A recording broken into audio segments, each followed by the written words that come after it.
अस्सलाम वालेकुम dear students, उम्मीद है आप सब खैरियत से होंगे। आज हम स्टार्ट करेंगे आपकी जो 10th क्लास की केमिस्ट्री है उसकी न्यू बुक का पहला चैप्टर यानी चैप्टर नंबर 14। आज लेक्चर नंबर 1 में हम डिस्कस करेंगे introduction of states of matter.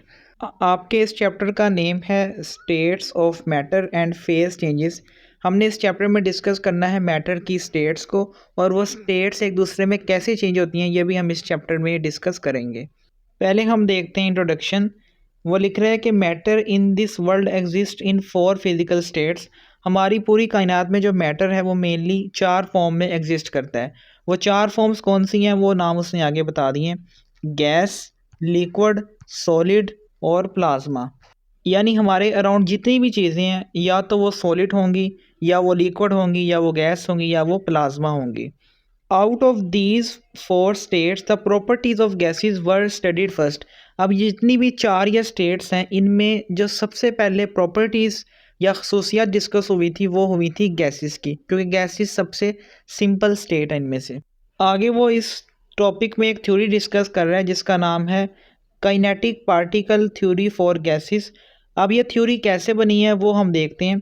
कह रहा है कि it was suggested that physical properties of gases such as their ability to compress और एक्सपैंड और diffuse could be understood by assuming that these gases consist of particles which are continuously moving randomly. अब जो gases है ना उनकी कुछ properties होती हैं, जैसे उसने यहाँ पर कुछ मेंशन की हैं कि गैसेस को हम कंप्रेस कर सकते हैं यानी उनका वॉल्यूम कम कर सकते हैं। इसी तरह हम गैसेस को एक्सपेंड भी कर सकते हैं यानी उनका वॉल्यूम इंक्रीज़ कर सकते हैं। इस तरह गैसेस की प्रॉपर्टी होती है डिफ्यूजन, यानी हम गैसेस को आपस में मिक्स भी कर सकते हैं। अब वो कह रहे हैं कि ये जितनी भी प्रॉपर्टीज़ है ना ये तभी समझी जा गई जब हमने ये माना कि गैसेस पार्टिकल्स पर मुश्तमिल होती हैं और वो पार्टिकल्स मूव कर रहे हैं मुसलसल। तो इसी आइडिया की वजह से एक थ्योरी डेवलप हुई जिस थ्योरी का नाम है kinetic particle theory for gases. अब हम देखते हैं कि जो थ्योरी है ये हमें क्या बताती है, यानी स्कोप ऑफ काइनेटिक थ्योरी हम डिस्कस करेंगे। वो लिख रहा है कि kinetic particle theory not only explain all the laws which govern the behaviour of gases.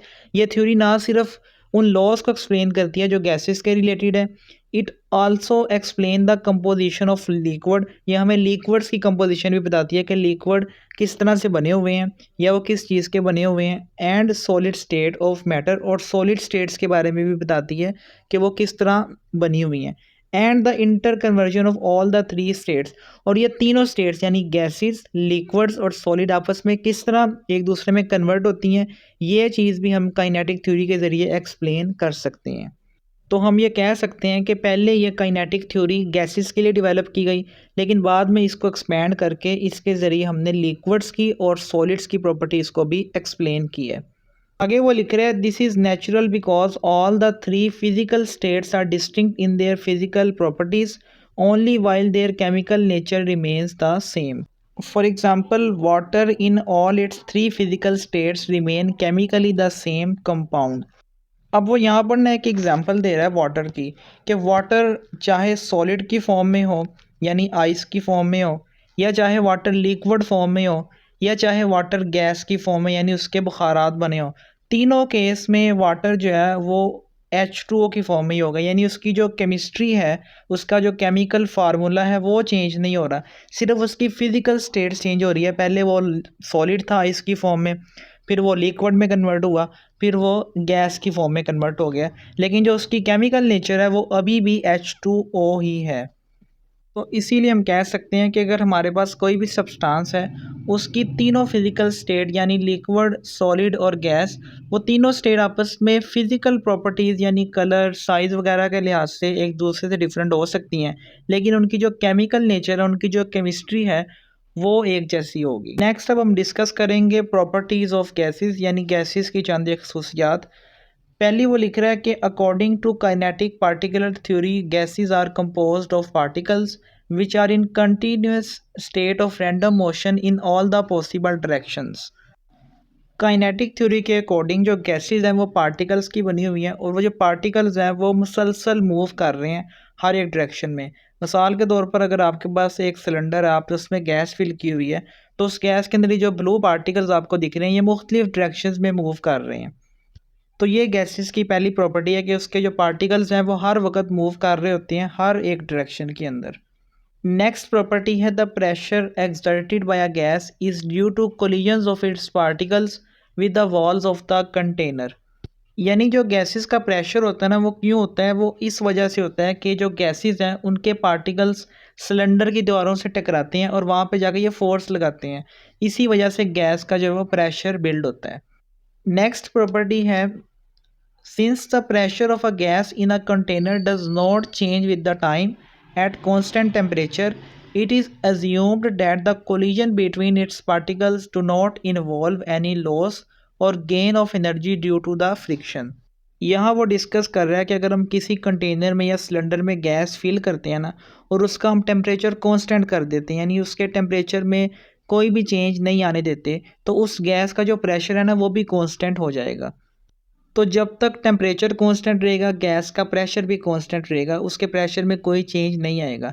तो इसका मतलब ये हुआ कि जो गैसेस के पार्टिकल्स हैं ना, ये जब आपस में एक दूसरे से टकराती हैं या ये सिलेंडर की दीवारों से टकराते हैं तो वहाँ पर किसी भी किस्म का एनर्जी का लॉस या एनर्जी का गेन नहीं होता।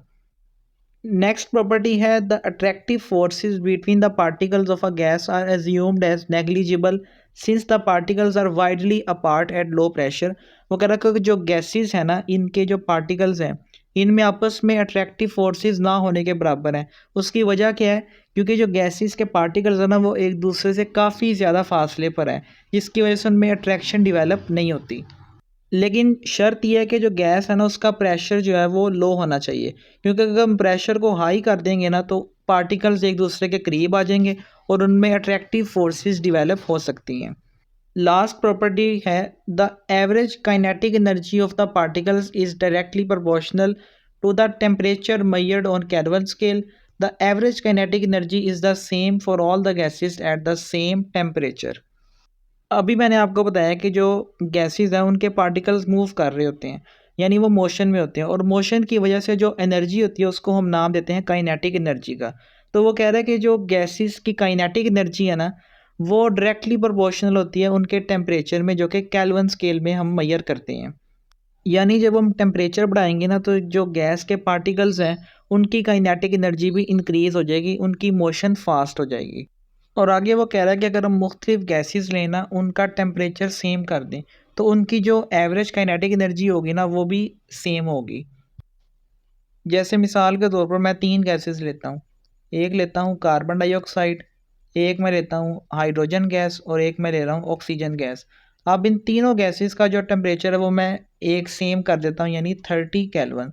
तो इन तीनों गैसेस की जो एवरेज काइनेटिक एनर्जी निकलेगी ना वो सेम निकलेगी। तो इसीलिए उसने ये लाइन लिखी है कि the average kinetic energy is the same for all gases at the same temperature. Next अब हम डिस्कस कर लेते हैं प्रॉपर्टीज़ ऑफ लिक्विड्स, यानी लिक्विड्स की कुछ खसूसियात। According to kinetic theory the particles in a liquid are quite close to one another. वो कह रहा है काइनेटिक थ्योरी के अकॉर्डिंग जो लिक्विड के पार्टिकल्स हैं ना वो गैसेस की निस्बत अब एक दूसरे के ज़्यादा करीब होते हैं। यानी गैसेस में वो पार्टिकल ज़्यादा फासले पर थे, लेकिन लिक्विड में पार्टिकल्स जो हैं वो एक दूसरे के करीब होते हैं। They are also moving in all the possible directions. जैसे गैसेस में हमने देखा था कि वो हर एक डायरेक्शन में मूव कर रहे हैं, तो लिक्विड में भी जो पार्टिकल्स हैं वो हर एक पॉसिबल डायरेक्शन में मूव कर रहे होते हैं। As a result the particles of a liquid do not have any fixed position and shape. लिहाजा हम कह सकते हैं कि जो लिक्विड के पार्टिकल्स हैं उनकी ना कोई फिक्स पोजीशन होती है, क्योंकि वो मूव कर रहे होते हैं मुख्तलिफ डायरेक्शन में, और ना ही उनकी कोई मखसूस शेप होती है। Owing to the presence of interparticle forces, however, a liquid has a fixed volume and it keeps its level as well। अब चूंकि जो लिक्विड के पार्टिकल्स हैं वो एक दूसरे के करीब होते हैं, लिहाजा उनके अंदर ना फोर्सेस डेवलप हो जाती हैं, जिनको उसने यहाँ पर नाम दिया है इंटर पार्टिकल फोर्सेस।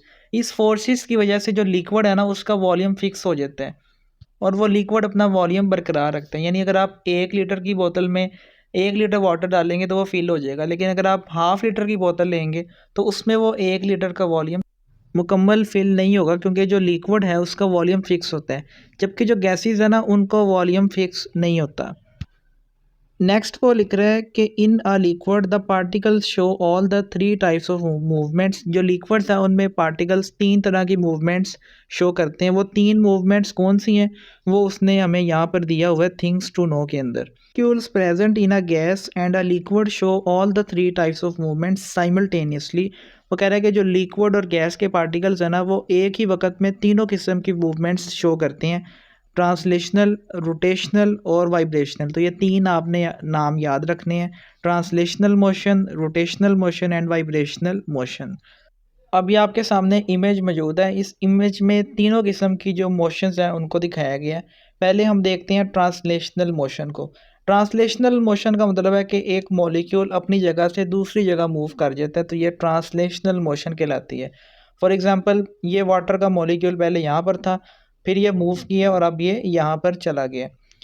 नेक्स्ट है ये रोटेशनल मोशन। रोटेशनल मोशन का मतलब है कि एक पार्टिकल या मॉलिक्यूल अपने एक्सिस के गिर्द घूमता है, तो ये रोटेशनल मोशन कहलाती है। जैसे ज़मीन अपने एक्सिस के गिर्द घूमती है।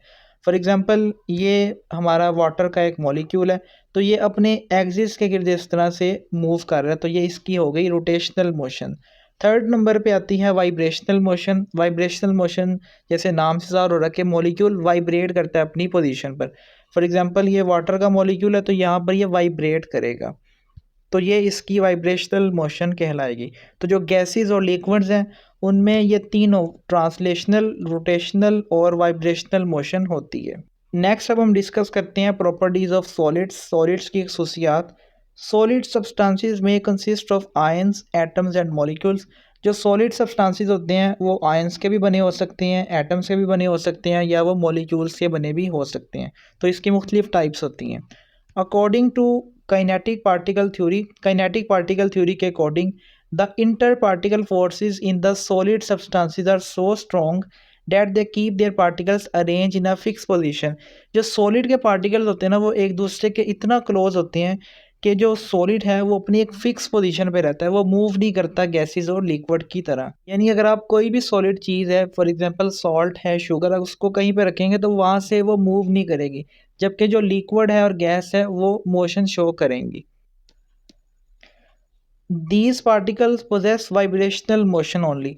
सॉलिड में सिर्फ एक ही मोशन होती है जो कि वाइब्रेशनल होती है। इसमें ना ट्रांसलेशनल मोशन होती है और ना ही इसमें रोटेशनल मोशन होती है, क्योंकि इसके पार्टिकल्स मूव नहीं करते।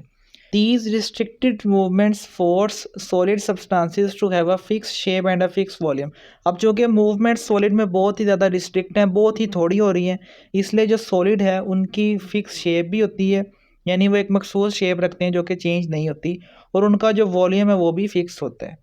तो ये सॉलिड की प्रॉपर्टीज़ थी जिनको काइनेटिक थ्योरी के ज़रिए एक्सप्लेन किया गया। इस डायग्राम में आप तीनों स्टेट्स को देख सकते हैं। यानी ये पहली सॉलिड स्टेट है। इसमें अगर आप देखें तो पार्टिकल जो है ना वो बिल्कुल एक दूसरे के साथ जुड़े हुए हैं। तो सॉलिड में पार्टिकल्स आपस में फ़िक्स पोजीशन पे होते हैं, जबकि जो लिक्विड है इसमें अगर आप देखें तो ये जो ब्लू ब्लू पार्टिकल्स हैं ये थोड़ा थोड़ा एक दूसरे से दूर हैं, लेकिन ये ज़्यादा फासले पर नहीं है। तो जो लिक्विड है उसके पार्टिकल्स के दरमियान अट्रैक्टिव फोर्सेस होती हैं, लेकिन सॉलिड से कम। जबकि ये जो गैस है इसमें अगर आप देखें तो पार्टिकल्स एक दूसरे से काफ़ी ज़्यादा दूर हैं, इनके दरमियान स्पेसिस ज़्यादा होती हैं। तो हम कह सकते हैं कि जो सॉलिड्स होते हैं उनका वॉल्यूम भी फिक्स होता है और उनकी जो शेप है वो भी फिक्स होती है। लिक्विड में वॉल्यूम भी फिक्स होता है, लेकिन जो उसकी शेप है वो फिक्स नहीं होती, वो शेप चेंज होती है। जिस भी आप बर्तन में या कंटेनर में लिक्विड फिल करेंगे वो उसी शेप का हो जाएगा। जबकि गैसेस में ना तो वॉल्यूम फिक्स होता है और ना ही गैसेस की कोई मखसूस शेप होती है। आखिर में उसने ये क्विक चेक 14.1 दिया। इसमें दो क्वेश्चन पूछे हैं। पहला क्वेश्चन है what is translational motion. Translational motion को हम डिफाइन करते हैं। Molecules present in a gas and a liquid show translational motion. It is the type of movement where particles change their position by moving from one location to another in space. Translational motion basically वो motion है जिसमें कोई भी particle एक position से दूसरी position पर move कर जाता है। यानी अगर ये पार्टिकल है पहले वो इस जगह पर है, तो अब वो इस जगह पर मूव कर गया, तो ये इसकी ट्रांसलेशनल मोशन कहलाएगी। और ये किस में होती है, लिक्विड में भी और गैसेस में भी। सेकंड क्वेश्चन है is the average kinetic energy possessed by the particles of a gas and a liquid same at the same temperature. वो कह रहा है कि अगर हम लिक्विड की और गैसेस के पार्टिकल्स लें और उनका टेम्परेचर सेम कर दें तो क्या उनकी काइनेटिक एनर्जी जो है वो भी सेम रहेगी? तो इसका आंसर है yes, the average kinetic energy is same for all the gases eight the same temperature. कि जो गैसेस और लिक्विड के पार्टिकल्स हैं, अगर हम उनका टेम्परेचर सेम कर दें तो उन पार्टिकल्स की जो एवरेज काइनेटिक एनर्जी है वो भी एक जैसी होगी। यहाँ पर आपका पहला लेक्चर कंप्लीट होता है। उम्मीद है आपको ये टॉपिक समझ में आया होगा। अगर आपको वीडियो अच्छी लगी तो वीडियो को लाइक, शेयर और चैनल को सब्सक्राइब कीजिएगा। आपसे मुलाकात होगी नेक्स्ट वीडियो में। अल्लाह हाफिज़।